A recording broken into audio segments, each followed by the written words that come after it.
Surprisingly, and I think it's significant, this is the first monograph on Vanessa Bell's work as an artist. There have been biographies about her and exhibition catalogues, but this is the first book packed with new research to really explore her importance as one of the most significant artists working in Britain in the first decades of the 20th century.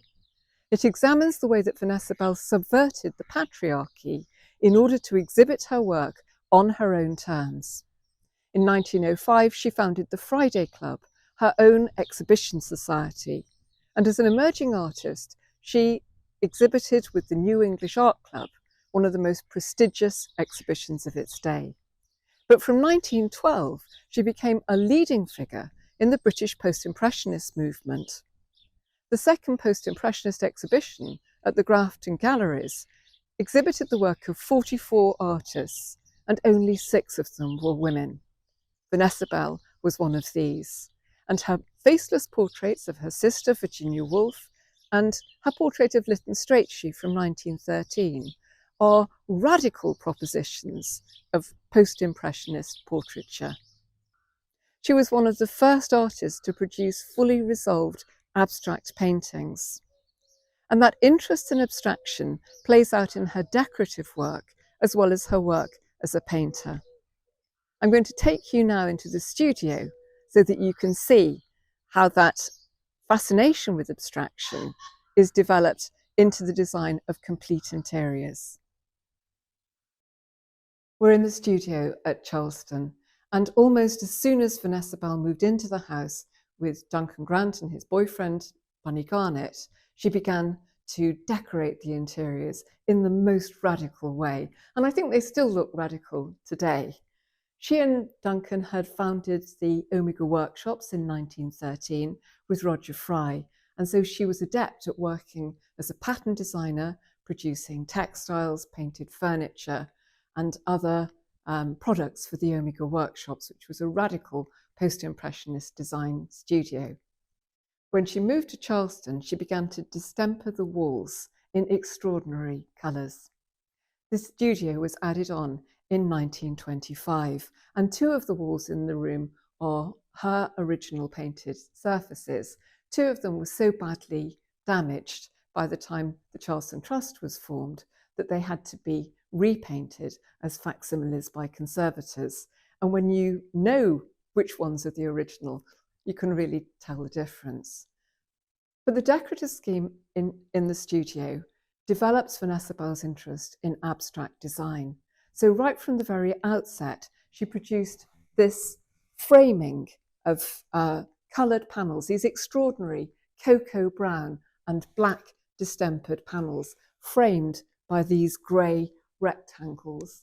And here, this extraordinary crushed raspberry and cream pink. One of the things that's so interesting about the interior in the studio is you can see that when she was designing it, Vanessa Bell knew where she was going to hang the paintings. So here, above the doorway, there's part of the plaster that's almost completely unpainted because she knew there was going to be a large painting hung in that place. And when we moved these bookcases as part of the conservation of the house, the walls behind the bookcase aren't painted. In 1925, a professional decorator would pride themselves on completely flat surfaces, no variation whatsoever in colour. And what's so radical about the decorations that Vanessa Bell did with Duncan Grant is not only the use of these extraordinary colours, which you absolutely did not see in early 20th century interiors, but it's also the colour washing technique that she invented, the layering of one colour on top of another. And when you look closely at these walls, you can see her sweeping brush marks. So first of all, a pale brown, then it's layered up with darker shades of brown, and then a black glaze painted on top. And I know that Vanessa Bell did this painting herself because one of her unpublished letters that I transcribed asked Duncan Grant to bring down a decorator's brush for her from London so that she can do the work. She mixed the distemper paint herself, And distemper paint is a mixture of whiting or ground chalk, a binding agent such as rabbit-sized glue, water and pigment, so that she could add the pigments as she was going along, making the paint darker and darker as the decorative scheme progressed. But what's really incredible about the studio walls when you look closely is that although you have these vast sweeping brush strokes, this gestural act of painting, you also have gaps in between the grey and the brown. So she doesn't paint grey first and then paint the brown over it.